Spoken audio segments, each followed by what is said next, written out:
chiquillos, bienvenidos a una nueva clase de historia. La clase de hoy se titula Transformaciones del espacio geográfico durante el siglo XX. Pero primero vamos a empezar, como es tradición, con una pequeña serie de preguntas muy cortas, muy fáciles para recordar la materia que vimos la clase pasada. Ahí sí. Pregunta 1. ¿Qué rasgos caracterizaban a los movimientos de oposición durante el régimen militar? 1. La alianza democrática entre la democracia cristiana y el Partido Socialista, que buscaba una solución mediante el diálogo. 2. El Frente Democrático, conformado por los partidos de derecha y el Partido Radical, quienes eran la principal fuerza antimarxista. Y 3. El Movimiento Democrático Popular, conformado por el Partido Socialista, el Partido Comunista y el MIR, que quería terminar con la dictadura mediante la vía armada.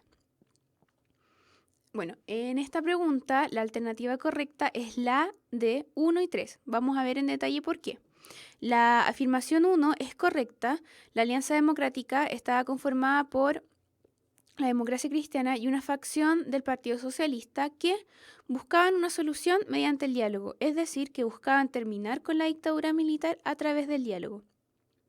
Posición contraria era la alternativa 3, el Movimiento Democrático Popular, conformado por el Partido Comunista, una facción del Partido Socialista que apoyaba la vía armada y el MIR, los cuales decían que había que terminar con el régimen militar a través de la violencia, a través de la vía armada.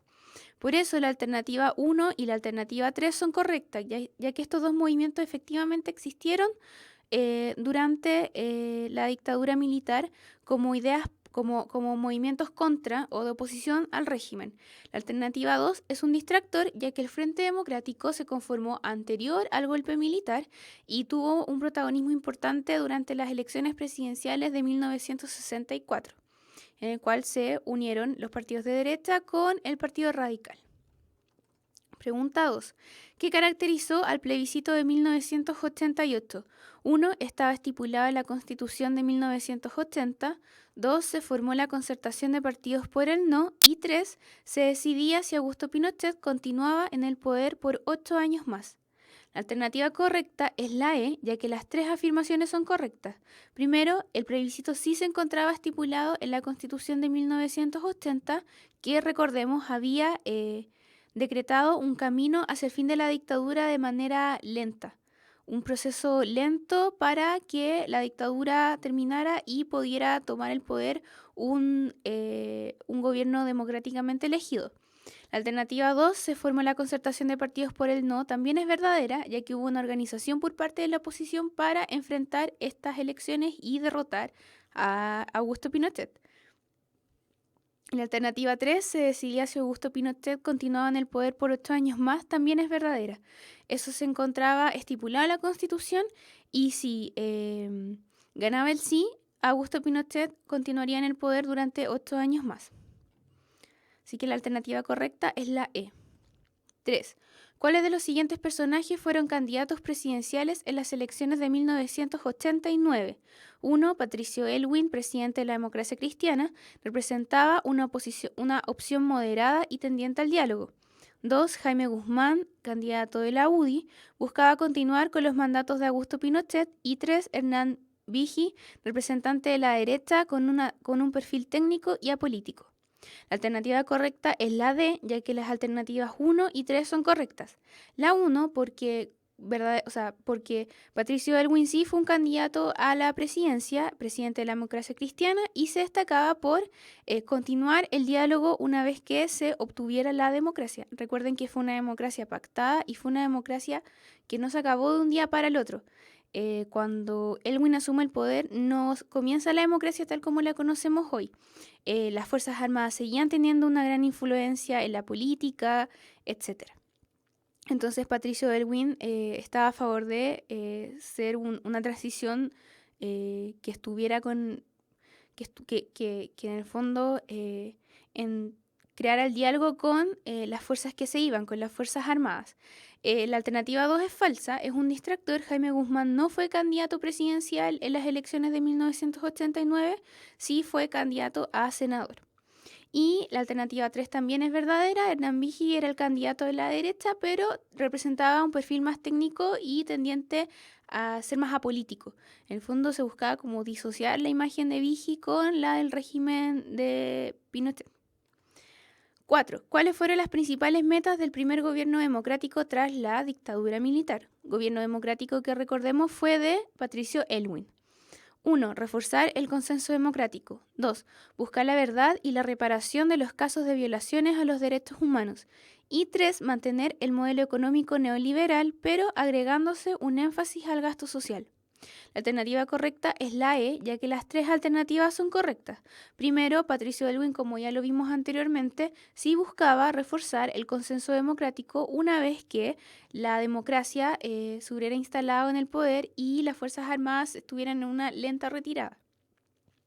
La alternativa 2 también es correcta. Se buscaba en el fondo la reparación a todas aquellas víctimas de violaciones de derechos humanos y sus familias. Y la alternativa 3 también es correcta. Debido a los éxitos que tuvo el modelo neoliberal en la economía nacional, exceptuando la crisis de 1982, los presidentes de la concertación decidieron que lo mejor para la economía nacional era mantener el modelo neoliberal, pero ahora agregándole una preocupación y un énfasis mayor a el gasto social, es decir, fomentar una serie de recursos destinados a aquellas personas que no alcanzaran a verse beneficiados por, en el fondo, las ventajas del modelo neoliberal, impulsando la educación gratuita, pública, la salud pública, etc. Pregunta 5, la última pregunta. ¿Cuáles fueron los principales cambios introducidos en la reforma a la Constitución del año 2005, realizada, como ustedes recordarán, por el presidente Ricardo Lagos? 1. La eliminación de los senadores designados y vitalicios. 2. El fin de la labor de las Fuerzas Armadas como garantes de la institucionalidad. Y 3. El aumento del periodo presidencial de 4 a 6 años. La alternativa correcta es la 3, ya que las tres afirmaciones son correctas. La alternativa correcta, me confundí, es la D, ya que las alternativas 1 y 2 son correctas. Y la 3 es falsa. La alternativa 1, la eliminación de los senadores designados y vitalicios, es verdadera. El fin de la labor de las Fuerzas Armadas como garantes de la institucionalidad también, eso se heredó de la Constitución de 1980. Y el aumento del periodo presidencial de 4 a 6 años es incorrecta, es al revés.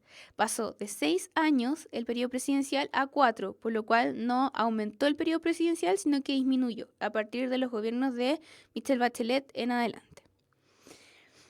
Comenzando con la materia de hoy.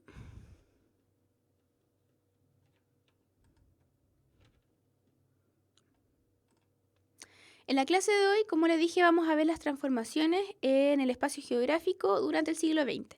Es decir, que todos los acontecimientos geográficos que hemos estudiado a lo largo del semestre, sobre todo durante el siglo XX, vemos cómo estos acontecimientos han tenido una repercusión en la geografía de nuestro país.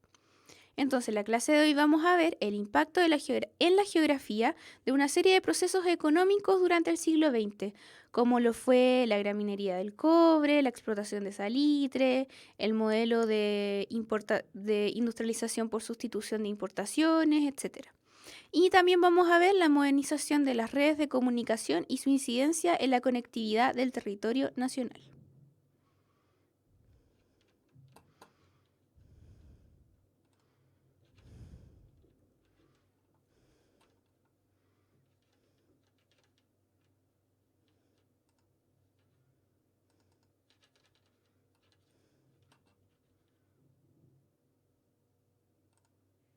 El objetivo de la clase de hoy va a ser analizar la relación entre la geografía y los procesos históricos durante el siglo XX.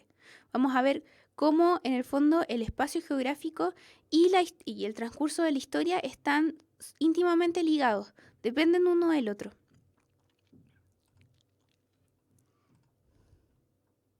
Bueno, el espacio geográfico, como lo conocemos, ya sea la ciudad, el desierto, el campo, o sea, el espacio geográfico en sí, la geografía más los habitantes que viven en ese lugar, se conoce como espacio geográfico. Y este es una construcción social, económica, cultural y política. Es decir, que se ve afectado por por todas estas aristas del curso de la historia. Este espacio geográfico está conformado a partir de la interacción entre el ser humano y el medio que lo rodea. Es decir, que se determinan entre sí. ¿Cómo decirlo? Que el espacio geográfico, por ejemplo, no sé, un medio desértico o el campo, influye en la cultura que van a tener las personas que vivan en ese sector. Por ejemplo, si un grupo humano vive en el desierto, ¿a qué va a dedicarse? A actividades que se puedan realizar en el desierto, como por ejemplo extraer mineral. Un ejemplo. Pero si un grupo humano vive en las costas del país, ¿a qué se va a dedicar? A actividades que se puedan realizar en ese medio ambiente, como por ejemplo la pesca. Entonces, el espacio geográfico determina la cultura y las actividades que van a llevar las personas que viven en este determinado espacio. Y a la vez, las acciones humanas van a provocar una serie de transformaciones en este mismo espacio geográfico que determina la vida de las personas. Por ejemplo, cuando un grupo de personas se va a los campos, a trabajar los campos, transforma los suelos, los divide a través de cercos, eh, implanta una serie de plantaciones que en un principio no se encontraban originalmente en ese suelo. Entonces la transformación es mutua. La geografía determina el devenir de las personas, pero al mismo tiempo las actividades humanas transforman el espacio en el cual se realizan. En este sentido, el espacio geográfico es como un producto inacabado. Es decir, que las interacciones que afectan al medio ambiente varían y van a seguir variando durante el paso del tiempo. No es una transformación fija. Van a seguir dándose una serie de cambios históricos que van a seguir transformando el suelo de nuestro planeta.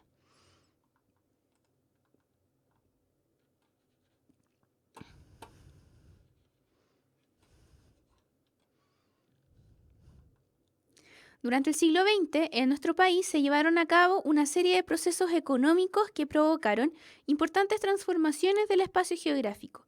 Como vemos en el PowerPoint, los procesos históricos que vamos a ver el día de hoy son el auge del salitre a fines del siglo XIX y comienzos del XX, la gran minería del cobre, sobre todo en la segunda mitad del siglo XX, la industrialización por sustitución de importaciones que tuvo un gran énfasis luego de la crisis de 1929 que afectó a Chile en los primeros años de la década del 30 y a partir de los años fines de la década del 30 y la década del 40 va a estar fuertemente influenciado por los gobiernos radicales que van a impulsar esta industrialización por sustitución de importaciones. También vamos a ver la reforma agraria en la década del 60, a principios de los 70 y la apertura económica a los mercados internacionales que se realiza una vez que en medio del contexto del régimen militar, Chile, la economía nacional implanta el modelo neoliberal, lo que se refleja en esta apertura económica del país a los mercados internacionales. Algo importante que hay que tener presente es que cada proceso económico se desarrolla en un lugar en específico. Por ejemplo, la gran minería del cobre en el norte del país, la reforma agraria en el centro y sur del país, ya que en ese lugar es donde se encuentran los tipos de suelo agrario. Pero algo importante que hay que considerar es que si bien estos acontecimientos históricos o económicos tienen su enfoque en un lugar, también afectan el resto de la economía nacional. Por ejemplo, el auge del salitre, que se vio a fines del 19 y comienzos del 20, ¿dónde se localizaba? En las regiones de Tarapacá y Antofagasta. Pero no solamente afectó a la economía de este lugar, del Norte Grande, sino que también afectó a la economía a nivel nacional. Como por ejemplo es el hecho de que el suelo del Norte Grande sea muy desértico y no pudiera producir la cantidad de productos agrarios que se necesitaban para alimentar este gran contingente de población que llegó al Norte Grande en el fondo, explotar el mineral del salitre. Entonces, ¿qué pasó? mucha gente en el norte exportaba productos agrícolas del centro y el sur del país. Entonces, la economía de estas localidades del centro y sur también se vio impulsada por la actividad del salitre, aunque no se encontraba en el mismo lugar, se encontraba en la zona sur. Pero como se necesitaba alimento para la mano de obra que había llegado a la zona norte, tenían que exportarlo del resto de las zonas del país que eran más fértiles. Entonces ese es un ejemplo de cómo un proceso económico que sucede en un lugar en específico del país no solamente afecta a la economía de ese lugar, sino que también a nivel nacional.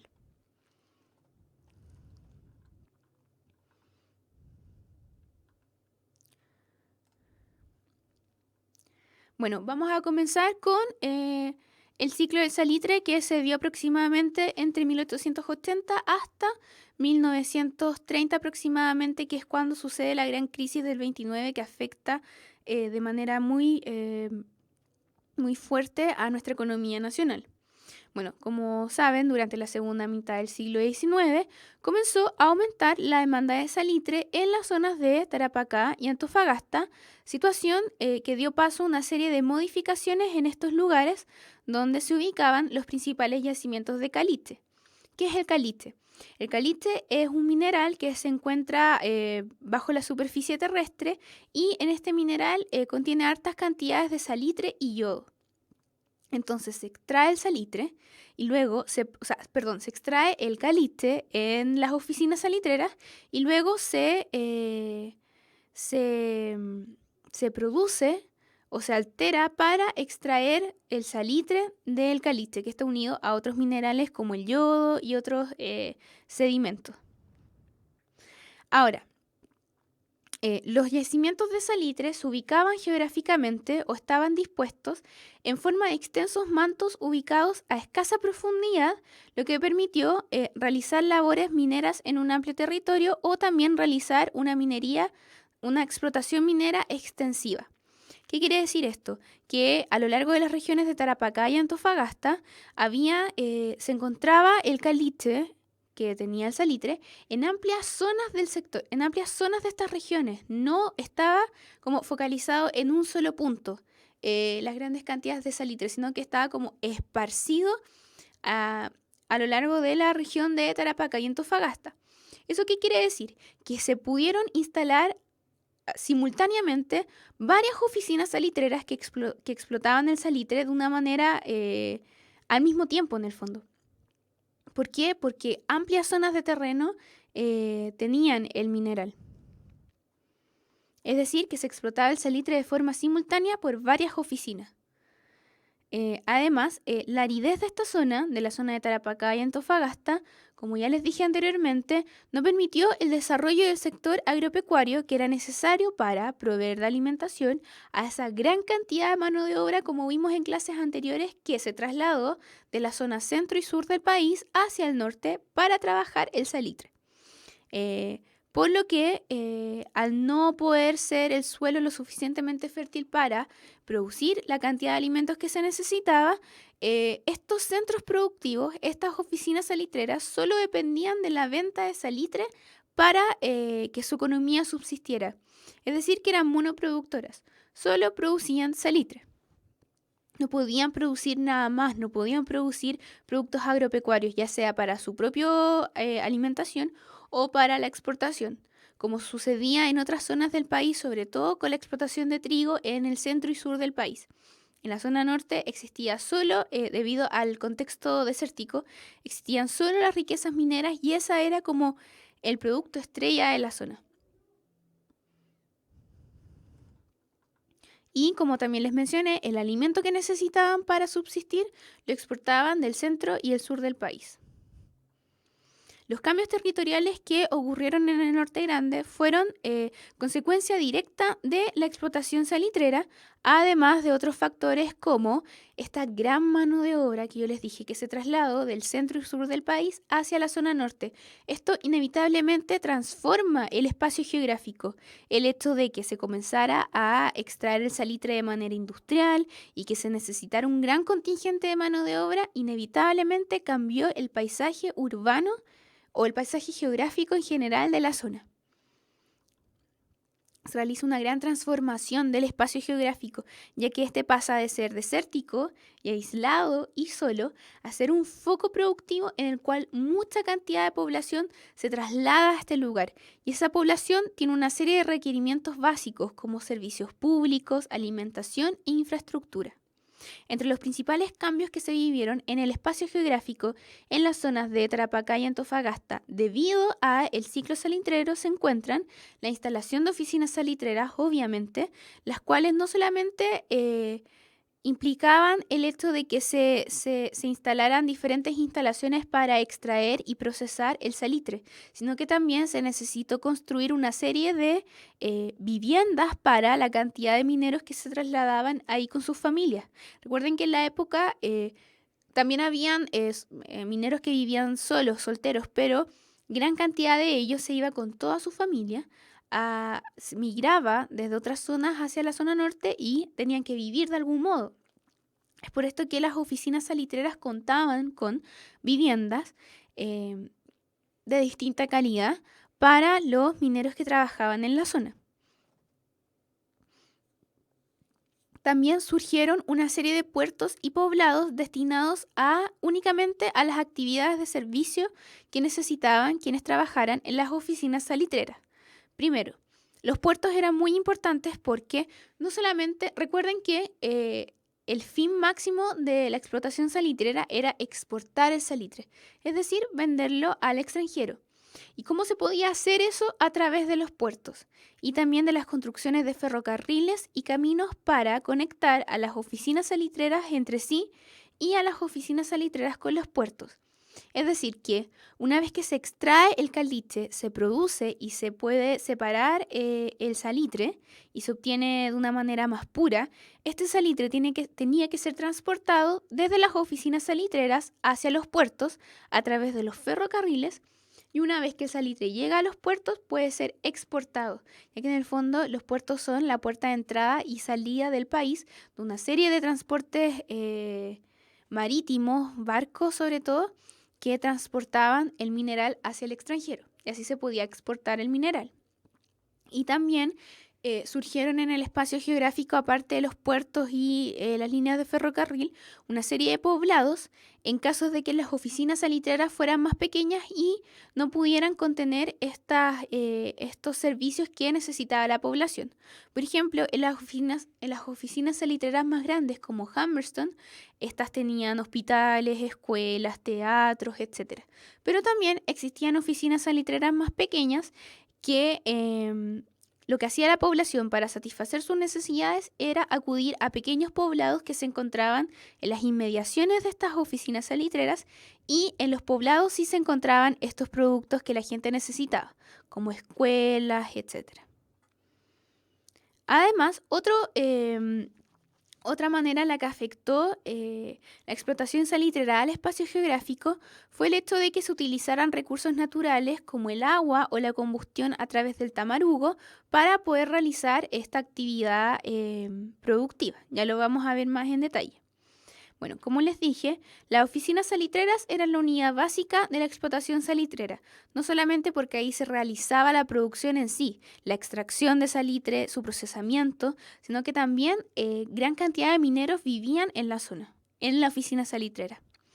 Estas contaban no solamente con las instalaciones industriales que necesitaban, sino también con medios para transportar el salitre y distribuirlo, además de las viviendas para los trabajadores y sus familias y otros edificios como las pulperías, que eran en el fondo los establecimientos donde la gente podía abastecerse de los productos que necesitaban.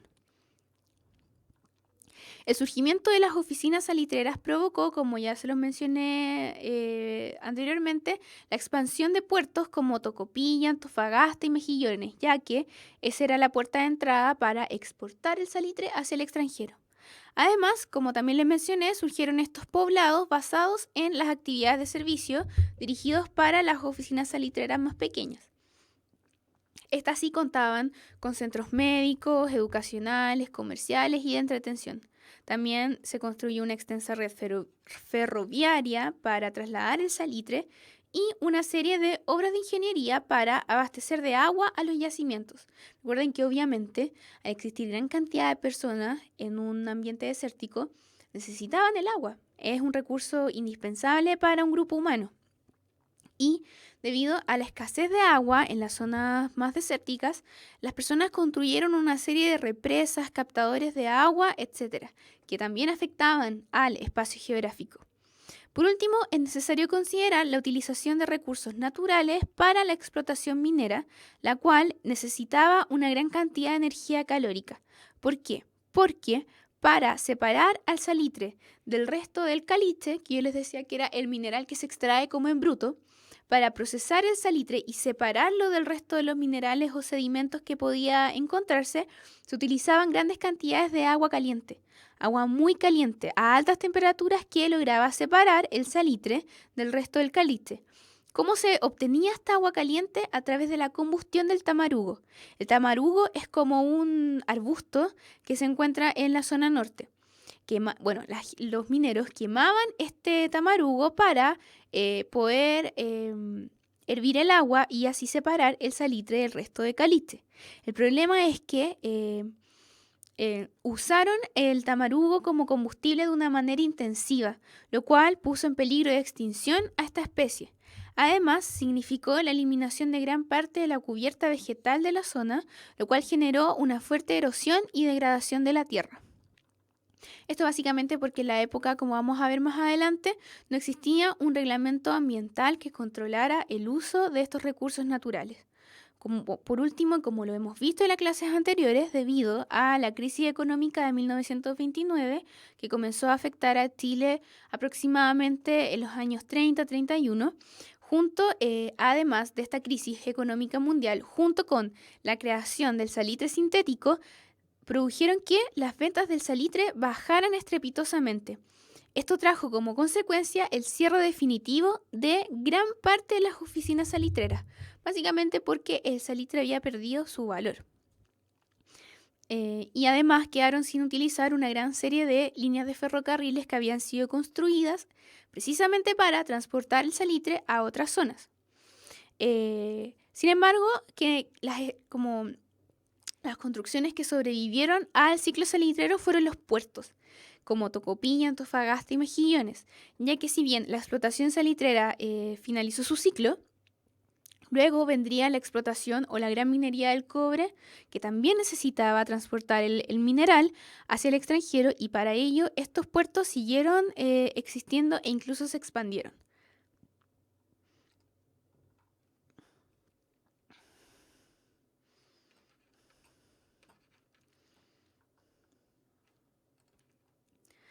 Ahora vamos a ver la gran minería del cobre. Durante los primeros años del siglo XX, la inversión de capitales extranjeros, como lo vimos en clases anteriores, precisamente o específicamente hablando de Estados Unidos. Es Estados Unidos el que comienza a invertir en nuestro país y le otorga los capitales necesarios para poder desarrollar esta gran minería del cobre. ¿Cuál era el interés? Este se basaba en la creciente demanda mundial del mineral, el cual se utilizaba para la confección de tuberías y cables eléctricos. Recuerden que la explotación de cobre ya se había dado antes en el país, pero de una manera más precaria, más rudimentaria, si quieren decirle. Pero luego, tras la inversión de Estados Unidos, se puede desarrollar esta gran minería del cobre, la cual requiere una gran cantidad de tecnologías que solo gracias a través de la inversión de Estados Unidos se pudieron adquirir. Y así se pudo desarrollar esta gran minería del cobre, la cual necesitaba el uso de alta tecnología para su procesamiento. En pocos años, y especialmente tras la crisis del salitre, la explotación de cobre pasó a ser una de las principales actividades económicas del país. Las etapas de la explotación del cobre son: primero, se extrae el cobre por medio de maquinarias y hay dos tipos de minas que extraen el cobre: las minas subterráneas y las de rajo abierto, que ya la vamos a ver detalladamente. Luego, una vez que se extrae el cobre, este es refinado, es decir, que el cobre es triturado para luego ser sometido a un proceso químico que permite separar el cobre del resto de otros minerales que pudieran encontrarse. Una vez que se refina el cobre, este se funde y se transforma en placas o barras de cobre puro. Y por último, este cobre se comercializa a través de la transportación del mineral a los centros de distribución, donde se dirige hacia los mercados internacionales que compran el mineral. La extrans- Ahora vamos a ver los dos tipos como de minas de cobre que existen. Primero, la extracción a rajo abierto es un proceso en el cual la obtención del mineral se realiza en la superficie de la tierra. Este tipo de minería implica un alto grado de transformación de la superficie. Obviamente, como ven en la imagen, antes de que eso se transformara en una mina, era suelo parejo.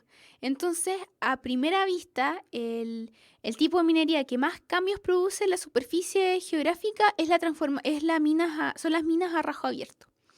Este tipo de minas se realiza cuando el yacimiento donde se encuentra el cobre se encuentra a escasa profundidad o el terreno presenta características que no permiten la construcción de minas subterráneas, ya que el sedimento no es lo suficientemente firme para que puedan construirse estas minas subterráneas. Por otro lado, en las minas subterráneas, el proceso de obtención del mineral se realiza mediante la construcción de túneles, sistemas de ventilación, pilares y otras estructuras que permiten que los mineros ingresen bajo la superficie terrestre y puedan extraer el mineral. El impacto que tiene este tipo de minas subterráneas sobre la superficie terrestre es obviamente menor que las minas a rajo abierto, aunque también requiere de que en la superficie se muevan una serie de sedimentos, de rocas, etc. Este tipo de minería subterránea, generalmente se utiliza cuando los yacimientos se encuentran a una gran profundidad, a diferencia de las minas a rajo abierto, que en general no es una superficie, no se encuentran tan abajo. Bueno, las minas subterráneas se utilizan cuando se encuentran a mucha profundidad y cuando el terreno es lo suficientemente estable como para permitir la construcción de túneles y estas estructuras que ya mencionamos para que pueda, en el fondo, desarrollarse la minería bajo la superficie terrestre de una manera segura.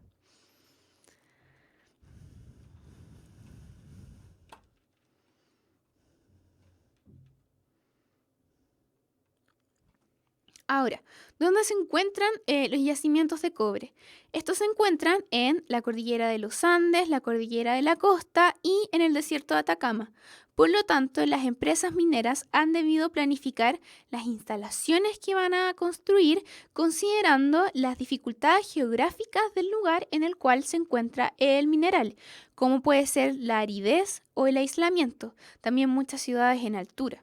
Entonces, al momento de construir una mina, ya sea mina subterránea o mina a rajo abierto, las empresas mineras deben considerar todas las dificultades geográficas que implica o que tiene el terreno en el cual se encuentran estos yacimientos mineros. Además, se debe considerar la gran cantidad de recursos humanos y naturales que se van a utilizar al momento de explotar el mineral. Una vez que se inicia la explotación del yacimiento, las empresas deben invertir en una compleja infraestructura que abarca no solo la mina en sí, ya sea mina a rajo abierto o mina subterránea, sino que también deben construirse una serie de edificios que contienen el equipamiento de bienes y servicios o los centros industriales que procesan el mineral, como lo vimos anteriormente, que lo refinan, que lo funden, etcétera. Y también deben construirse edificios que contengan los servicios básicos para la gran cantidad de gente que va a ir como mano de obra a trabajar el cobre o el mineral. Además, se deben construir una serie de vías de comunicación, como ya lo vimos, y de transporte fundamentalmente para movilizar este mineral procesado desde la mina hasta los puertos y así poder ser exportado a los mercados compradores. Posteriormente, en el transcurso del siglo XX, sobre todo el día de hoy, se han implementado nuevas formas productivas en la gran minería del cobre. Por un lado, se modificaron las formas de trabajo de los mineros de la gran minería del cobre. En vez de irse los mineros con sus familias a vivir en las cercanías de la mina, se instituyeron unos regímenes de turnos por días, que casi siempre son 20 por 10. 20 días en la mina trabajando de corrido y luego 10 días en sus casas descansando. ¿Qué implica esto? Que ahora ya no es el minero y su familia los que se trasladan a la mina, sino que, o en las inmediaciones de la mina, sino que ahora es solo el trabajador el que se traslada a trabajar y ya no sus familias se quedan en sus sectores de residencia. Esto hace que estos nuevos asentamientos mineros reciban solo a los trabajadores y no a sus familias, y en este sentido tienen una forma mucho más compacta que las ciudades y campamentos mineros que nacieron durante el siglo XX, como pueden ser las ciudades de Sewell y de Chuquicamata.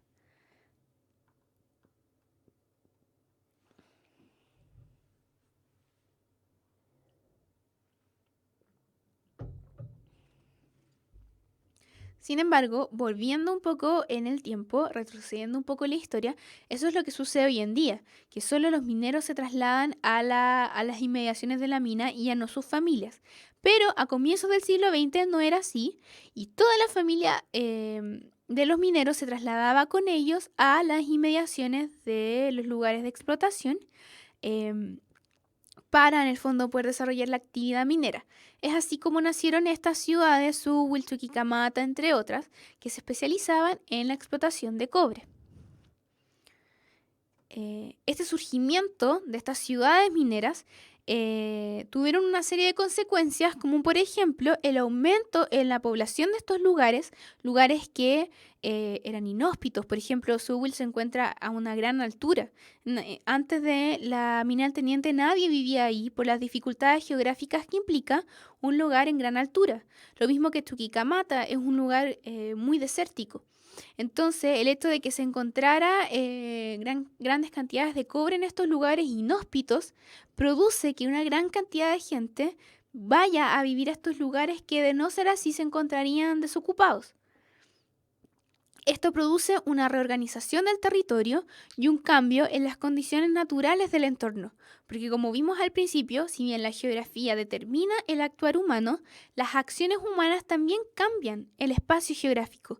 Y esto sucede en este caso que se originan ciudades en lugares en los cuales normalmente no se originarían grandes centros poblacionales. En el caso de Sewell, el año 1905 se inició la explotación de la mina El Teniente, ubicada en la sexta región, a más de 2.000 metros de altura. Y ya en 1915 se funda la ciudad de Sewell para albergar a los trabajadores de la mina y sus familias, porque como vimos en la época, se trasladaba no solo el minero, sino que el minero y su familia a la oficina salitrera, perdón, a la oficina minera o a la ciudad minera. Luego de la chilenización del cobre, que sucede en el gobierno de Frei Montalva, la mina, el Teniente, pasó a manos del Estado, la cual decidió aumentar la producción y trasladar a Rancagua a las viviendas de los trabajadores. Y es así como se impone este modelo de turnos que yo les dije anteriormente, en el cual solo los trabajadores van a la mina a trabajar por una serie de días de corridos y luego bajan a sus casas con sus familias. ¿Por qué en el fondo se realizó este cambio de trasladar la vivienda de los trabajadores de Sewell a Rancagua? Básicamente por la contaminación que se generó en la zona y por el alto costo que significaba mantener la ciudad. Obviamente porque era un lugar más bien inhóspito que dificultaba el desarrollo de la vida de una gran cantidad de población que era muy caro mantener. Hoy, en la actualidad, Sewell es un importante centro turístico de la sexta región. El caso de Chuquicamata, en 1911 se iniciaron las obras en la mina de Chuquicamata, en pleno desierto de Atacama, a la altura de la región de Antofagasta, y ya en 1915 se conforma esta ciudad, la cual, debido a sus condiciones climáticas de aridez extrema e intensa radiación solar, produjo que la vida social de esta ciudad se produjera fundamentalmente al interior de los edificios, al interior de las casas. Es así como vemos que nuevamente la geografía determina la cultura de un grupo social o de un grupo de personas, ya que el contexto de aridez, de extrema radiación solar, determinó que la vida se desarrollara al interior de los edificios. Fue la ciudad minera más grande de Chile y en su momento de mayor esplendor llegó a albergar a 25.000 personas. Eso es mucho, fue una ciudad muy grande. En la década de 1980 sus habitantes debieron comenzar a migrar progresivamente a Calama debido a que las tortas de ripio, son cúmulos de residuos que se originan debido a la explotación minera. Estos residuos se van acumulando uno sobre otro, unas capas de sedimento. Estas tortas de ripio comenzaron a acercarse mucho más a las viviendas, lo cual contaminaba a las personas, era dañino para su calidad de vida, y es por eso que las personas al verse rodeadas por estas tortas de ripio que implicaban una gran contaminación, decidieron migrar progresivamente hacia Calama y la zona se declaró como una zona saturada por la contaminación en 1992. Y creo que el cierre oficial de la mina, o definitivo, fue el año 2007. El desarrollo de esta gran minería del cobre generó importantes efectos medioambientales que solo empezaron a ser considerados a fines del siglo XX. Previo a ello, como lo vimos en el caso de el peligro de extinción del tamarugo, por ejemplo, o la contaminación de las aguas, no existía un control legal hacia las actividades mineras y las consecuencias que éstas podían tener en el medio ambiente. Primero, ¿cuáles son estas consecuencias de la minería en el medio ambiente? Primero, que la actividad minera requiere de una gran cantidad de agua, recurso que es muy escaso en las zonas donde se ubican los yacimientos mineros, ya que estos en gran parte se ubican en la cordillera o en el desierto, donde no se encuentran grandes cantidades de agua. Esto implica un uso intensivo de los recursos existentes, lo que genera un déficit a la población de las localidades cercanas y a la agricultura de la zona. Es decir, que la poca agua que se encuentra en el lugar es utilizada casi de manera absoluta por las minas y deja muy poca cantidad de agua que pueda ser consumida por la población o por la agricultura de la zona. Además, algunas minas comenzaron a operar sobre campos de nieve o glaciares, lo cual disminuye aún más los recursos hídricos, básicamente porque los contaminan.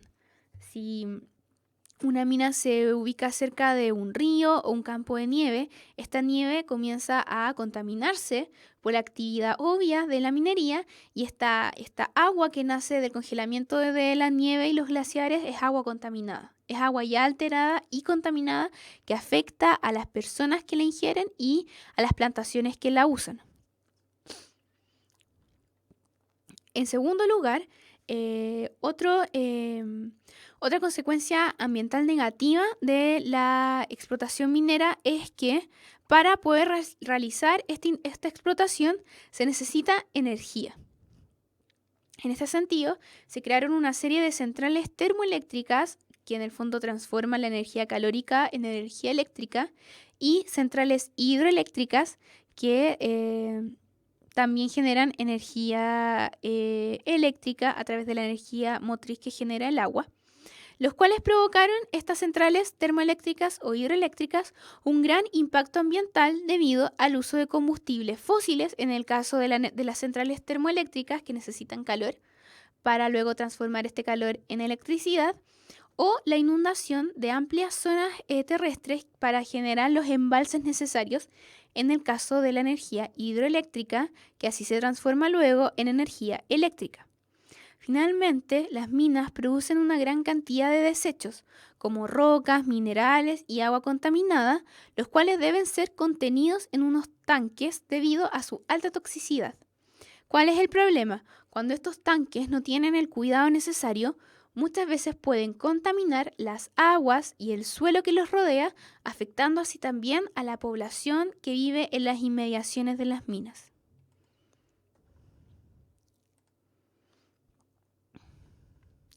Ahora vamos a ver la política de industrialización por sustitución de importaciones que comenzó a ser impulsada durante los gobiernos radicales en Chile a fines de la década del 30 y y durante la década del 40. ¿Cuál era la intencionalidad de este modelo ISI? incrementar la autonomía económica del país a través de la diversificación en su producción interna. Recuerden que luego de la crisis del 29, Chile fue uno de los países más afectados por la crisis debido a su carácter de monoexportador. Así como el estado de monoexportador, sobre todo de salitre. Es decir, que nuestra economía nacional dependía de la exportación de salitre al extranjero. Luego de esta crisis, el Estado comienza a darse cuenta de cuál es el problema estructural en la economía nacional, que no puede depender la economía en la explotación de un solo producto a los mercados internacionales, porque hace que la economía quede, en el fondo, bajo estos vaivenes del comercio internacional. Es por eso que el modelo Easy propone que el propio país se industrialice y produzca los productos necesarios para satisfacer a la demanda interna. Así, el Estado asumió la tarea de promover y organizar un proceso sistemático de industrialización. Este modelo requería de una serie de condiciones estructurales que el país no poseía, básicamente industrias. Se necesitan de industrias para potencializar el proceso industrializador de la nación. Y por eso se tuvieron que construir una gran cantidad de industrias para potenciar el modelo. Y no solamente se requerían de industrias, sino que también de energías que pudieran permitir que estas industrias funcionaran. Este abastecimiento energético se encontraba básicamente en la electricidad y en el petróleo. Es decir, que se necesitaba no solamente de construir industrias, sino que también generar la energía necesaria para que estas industrias funcionaran a través de la energía eléctrica o el petróleo.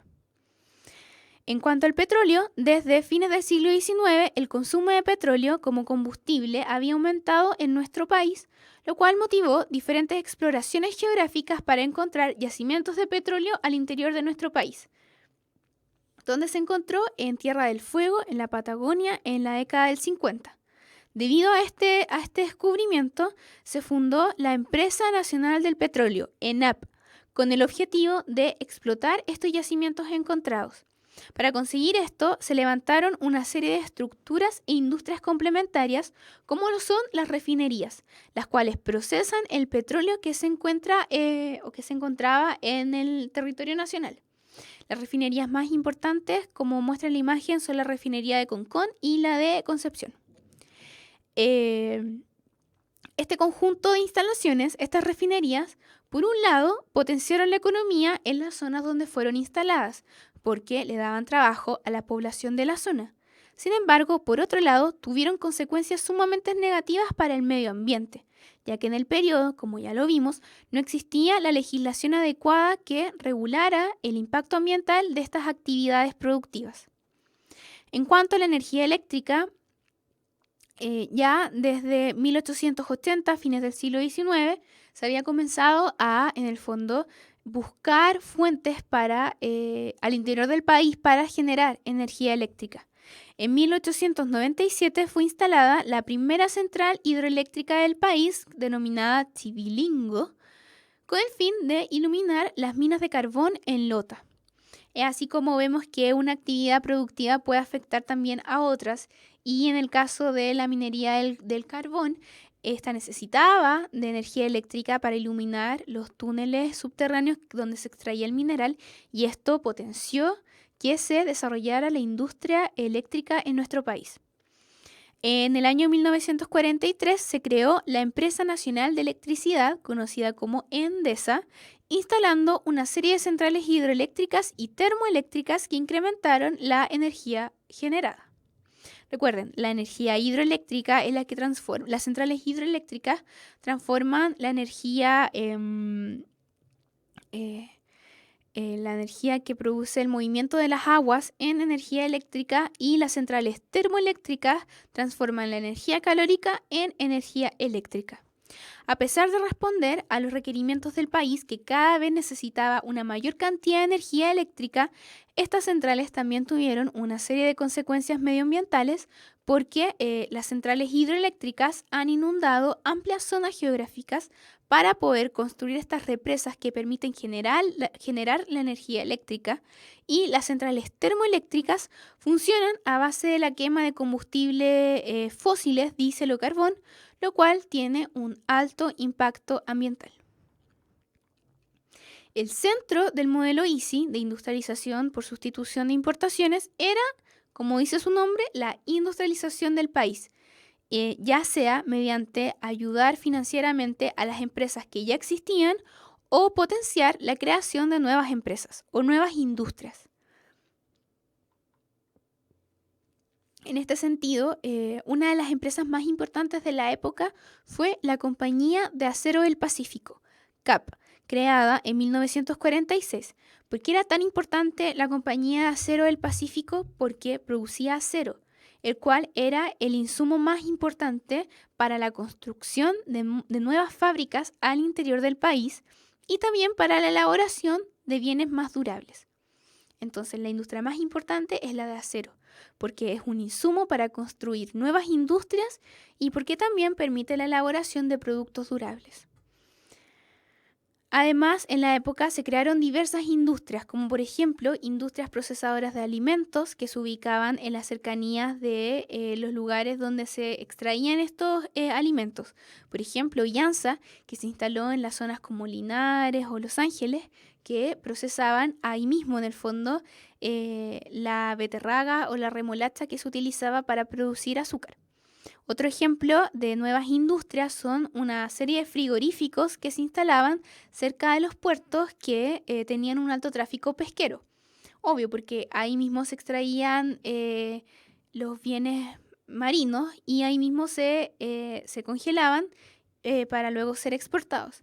Es así como vemos que la geografía también determina la ubicación de una serie de industrias, como por ejemplo Llanza en la zona sur campesina o también estos frigoríficos en la zona de los puertos, que en el fondo están sumamente determinados por el producto que otorga la geografía en ese sector.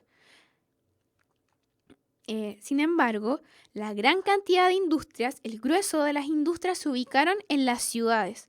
Estas industrias producían telas, insumos industriales o aparatos electrónicos y se localizaron en las ciudades de Santiago, Concepción y Valparaíso principalmente. Estas ciudades, debido a la gran cantidad de nuevas industrias que se instalaron en esas localidades, produjeron que éstas se transformaran en importantes polos industriales. ¿Qué necesitaba la industria? Aparte de la construcción de una fábrica en sí, necesitaba mano de obra. Esto motivó una fuerte migración desde el campo a estas ciudades, lo cual generó un aumento en la población de estas centrales urbanas, lo cual produjo su expansión geográfica. Es decir, que debido al aumento de industria se necesitaba una mayor cantidad de mano de obra que migra desde las zonas campesinas hacia estos centros urbanos, lo que provoca un aumento en la población de estos y se refleja en un aumento del espacio geográfico que utilizaban las ciudades, porque ahora una mayor cantidad de población vivía en ellas. A pesar de que en un comienzo estas industrias se instalaron en la periferia de estas pequeñas ciudades, es decir, que se instalaban en la lejanía de estas ciudades, a medida que empezó a crecer la población, la ciudad comenzó a expandirse y estas industrias que en un comienzo se encontraban en la periferia, luego se vieron insertas adentro del espacio urbano, porque la ciudad comenzaba a crecer. Ejemplo es, por ejemplo, acá en Santiago, si uno va hacia el Cajón del Maipo, ve la papelera que se ubica en Puente Alto, que se supone que se ubicó en las lejanías de la ciudad precisamente para estar en la periferia. Sin embargo, vemos que la ciudad ha crecido tanto que vemos que esta industria papelera se encuentra rodeada de lugares residenciales. Ese es un ejemplo de cómo una industria que supuestamente debía estar ubicada en la periferia de la ciudad, alejada de la población urbana, vemos que se encuentra en las inmediaciones de estos lugares residenciales. Esto es nocivo, básicamente porque la actividad industrial tiene un fuerte impacto contaminante, lo cual afecta a una mayor cantidad de personas que viven en las inmediaciones de estas industrias. La ciudad que más cambios sufrió durante la implementación del modelo Easy fue Santiago, la cual concentró a una gran parte de las nuevas industrias creadas. La población de Santiago se duplicó en 20 años, pasando de 900.000 habitantes en 1940 a 1.900.000 habitantes en 1960. 1 millón de habitantes más en 20 años. Eso es mucho, muchísimo. Y se debe básicamente a la migración del campo a la ciudad. Y como vimos, esto determina directamente a la expansión geográfica de la ciudad.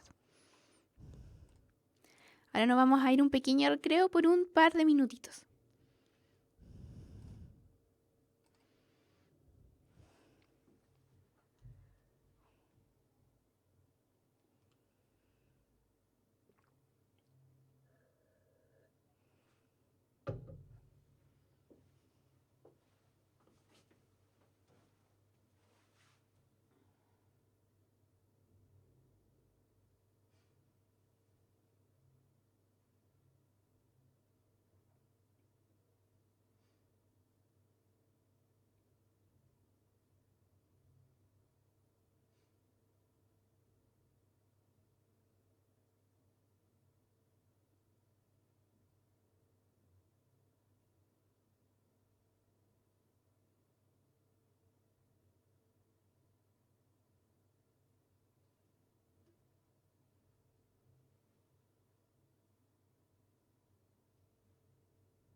Ya, chiquillos, volvemos a retomar la clase.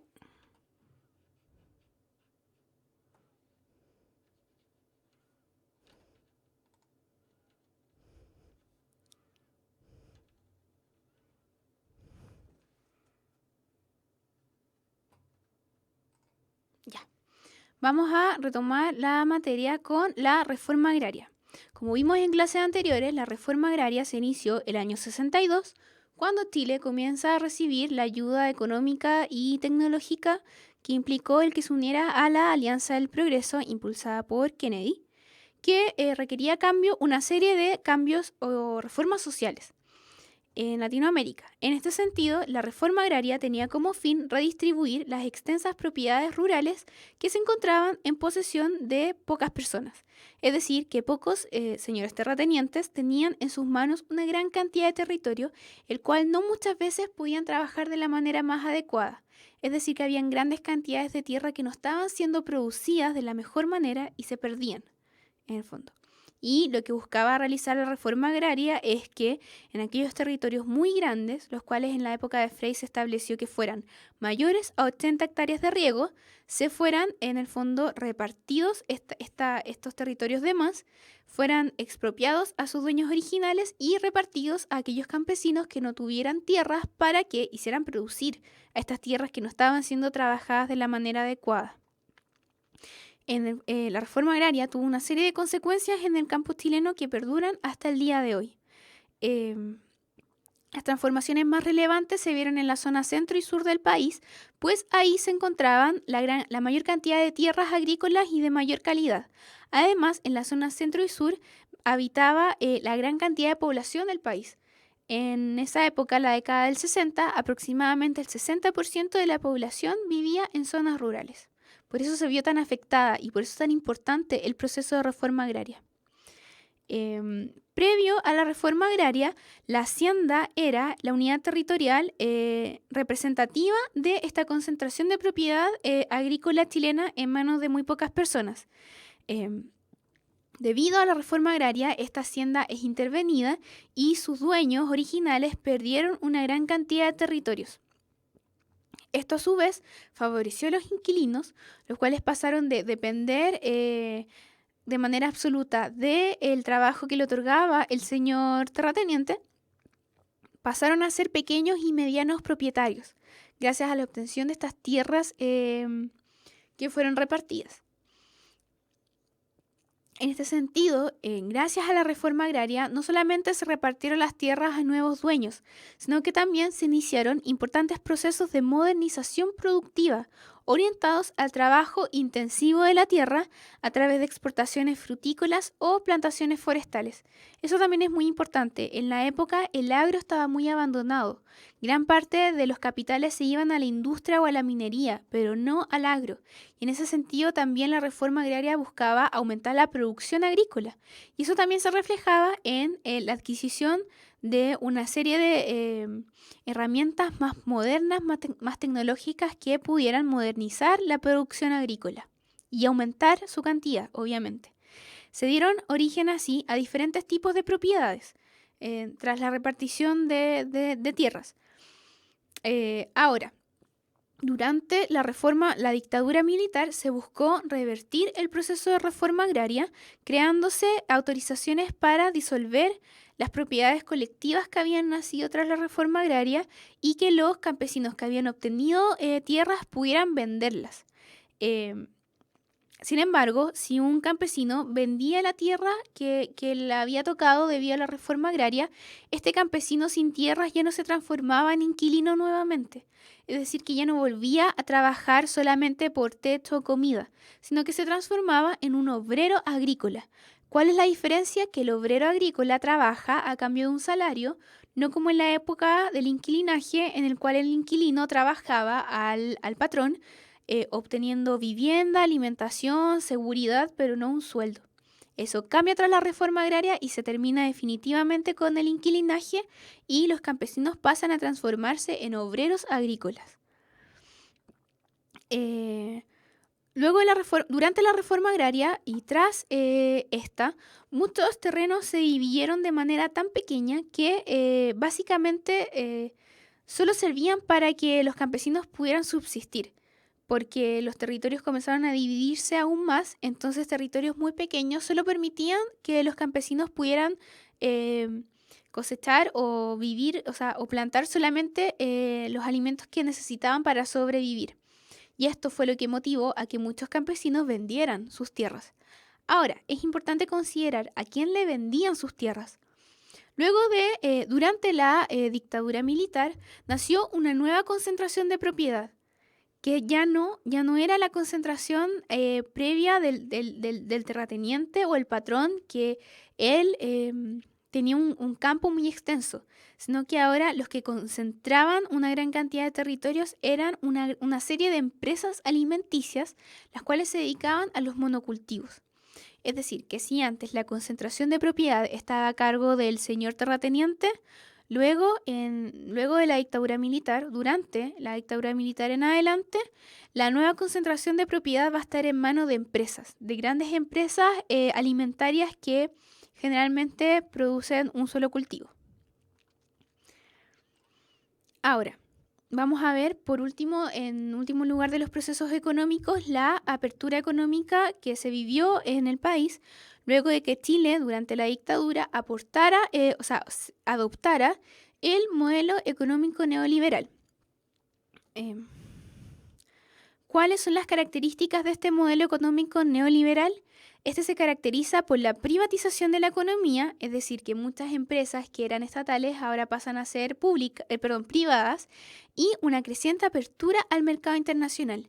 Es decir, que gran parte de lo que el país produce al interior del país, se exporta. ¿Por qué? Porque gran cantidad de la producción nacional es explotación de materias primas, como lo vamos a ver más adelante. ¿Y cuál es el objetivo de esta explotación de materias primas? Exportarlas a los mercados que no pueden obtenerlas de manera natural. Un concepto importante es el de ventajas comparativas en el modelo neoliberal. ¿Qué se entiende por ventajas comparativas?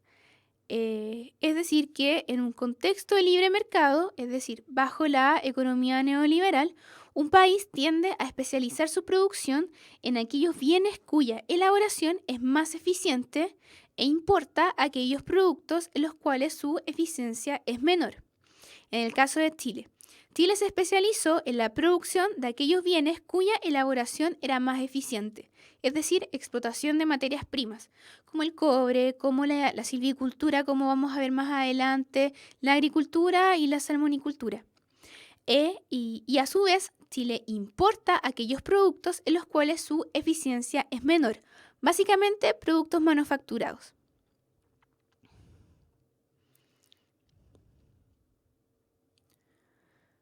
Viéndolo zona por zona, en el norte grande, entonces vemos cómo en todo el país comenzaron a darle mucho más énfasis a las actividades extractivas de materias primas que se encontraban en las diversas zonas del país. En la zona norte, se concentró en la actividad minera, principalmente de cobre, ahora de litio en un futuro, y en la industria pesquera en sus costas. El norte chico se caracteriza por las actividades agrícolas en los valles transversales, como el Valle del Elqui, relacionada con la producción de frutas, en especial de vino, ya sea para de uva, ya sea para la producción de vino o de pisco. En la zona centro aumenta en importancia las actividades agrícolas, especialmente el cultivo de frutas y maíz. Además, se expande la industria silvícola, que es la plantación de especies foráneas, principalmente el pino, el cual luego de que crece, el pino como sale en la imagen, se corta, se procesa y se extrae la celulosa. En la zona sur incrementa también la actividad agrícola y ganadera en los valles y en las costas la actividad silvícola. Como vemos también en la imagen, plantaciones de pino que luego se extraen y se procesan para extraer la celulosa. Además, se inició la industria salmonera. Recuerden que salmón es una especie foránea, no es una especie autóctona que se trae al país y se comienza se construyen estas como criaderos de salmones en unas piscinas en medio del mar y se producen de manera artificial los salmones que son una especie foránea, tal como lo son el pino en la industria silvícola. Y en la zona austral, esta se destaca por la actividad ganadera y salmonera. Además, volviendo a esta apertura económica de los mercados internacionales, también ocurrió una reestructuración de los focos industriales. Es decir, que surgieron nuevas industrias y cerraron aquellas que no le pudieron hacer frente a esta importación de productos importados, los cuales era mucho más barato importar que producir. En este contexto, algunas industrias locales disminuyeron su producción o llegaron a desaparecer, como la industria textil o la industria de calzado. En otros casos, también se dio que muchas producciones nacionales encontraron un mercado en el extranjero.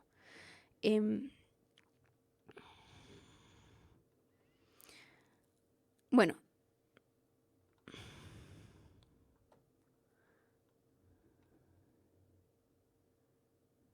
un hecho importante que ocurrió durante el régimen militar es que se liberalizó el mercado del suelo.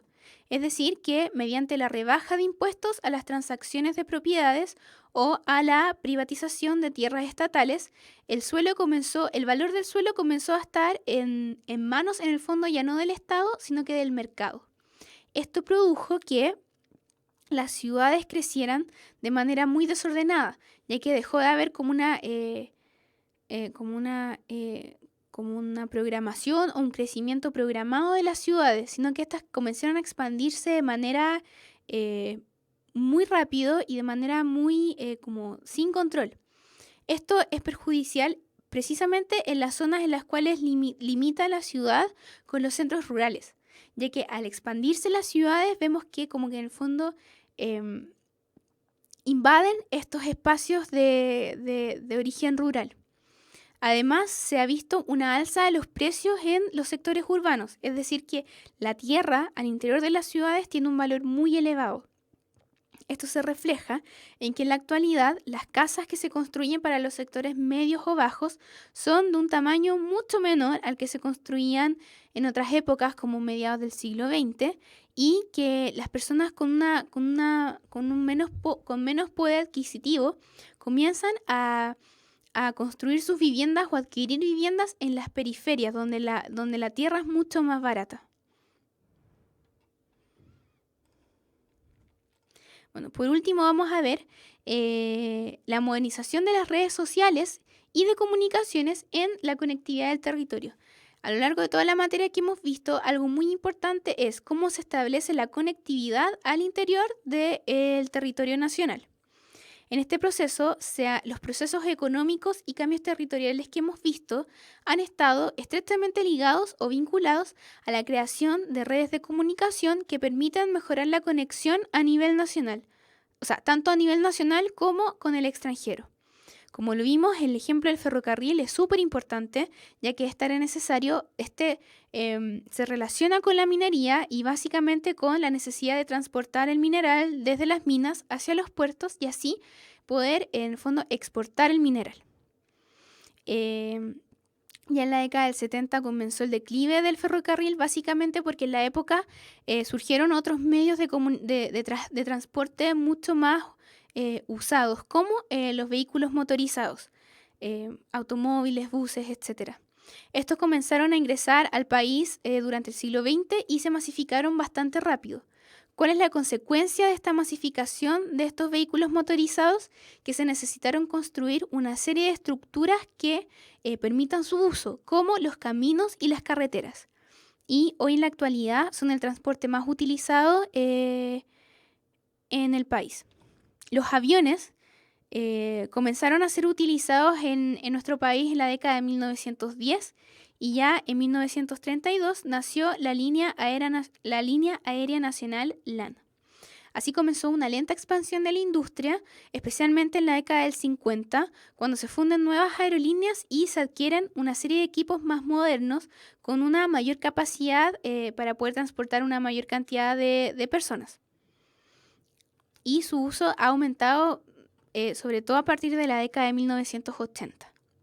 Los puertos, como vimos, los puertos son súper importantes ya que son la puerta de entrada y salida a las exportaciones e importaciones que son la base de la economía nacional.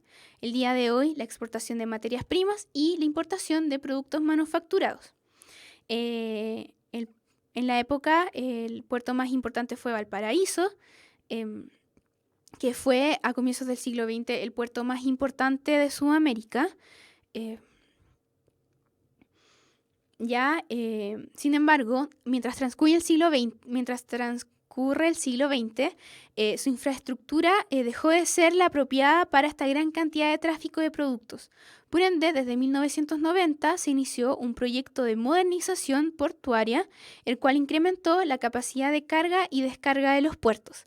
Y en la actualidad, casi la totalidad del comercio internacional se realiza por mar. Y como vimos, el comercio internacional es muy importante para nuestro país porque exportamos lo que producimos, la explotación de materias primas, importamos los productos que utilizamos, los productos manufacturados, por lo cual los puertos tienen una gran importancia para la economía de nuestro país. Bueno, esa es la clase de hoy. Nos vemos el próximo lunes.